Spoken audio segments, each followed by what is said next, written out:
And when slavery had lost its shine and sheen, the Europeans abolished it, but they replaced it with yet another pernicious enterprise, the colonization of Africa. The Europeans sat in Berlin, in Germany, in 1884, and they looked at the map of Africa and puzzled it out. The British had their share, the Germans had their share, and Tanzania or Tanganyika was their share, as was Rwanda and Burundi. The Spaniards were Johnny-come-latelys in the arena, and they got little Equatorial Guinea and Southwest Africa.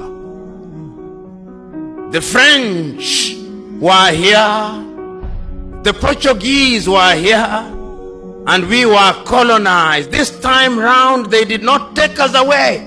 They came here and they controlled us, and they told us, not in so many words, that we were children of a lesser God. And we were treated as if we were children of a lesser God. In 1948, it was more blatant when Hendrik Verwoerd instituted the apartheid regime in South Africa. But yet there is a sense in which the God that we worship never sleeps.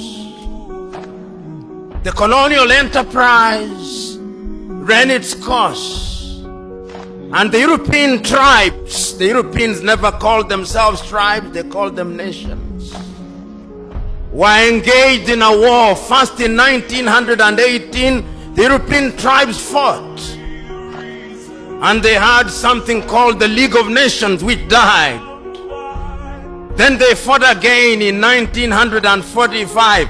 And what is unique about the European nations is that when they are engaged in tribal wars, they call them world wars. So there was another war between 1945, 1939 and 1945. And after that, a new kid on the block, the United States of America, took the lead in saying that colonialism was something that was undesirable. But at that time, Africans were never quiet. Those who had been taken out had already started agitating. Many of us here will remember Marcus Garvey, of whom Bob Marley says, Garvey was a buffalo soldier in the heart of America.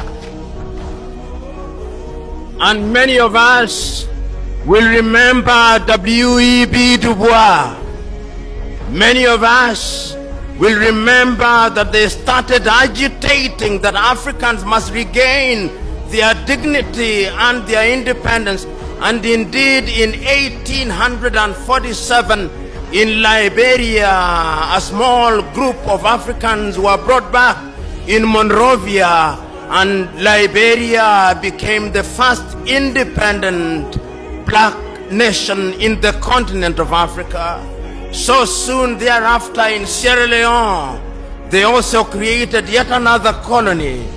But Africa was colonized, except Ethiopia, which they tried to take in 1938 and exiled Professor Dr. Haile Selassie, and unfortunately they were defeated, as you remember, in the Battle of Adwa. Africa can defeat European tribes.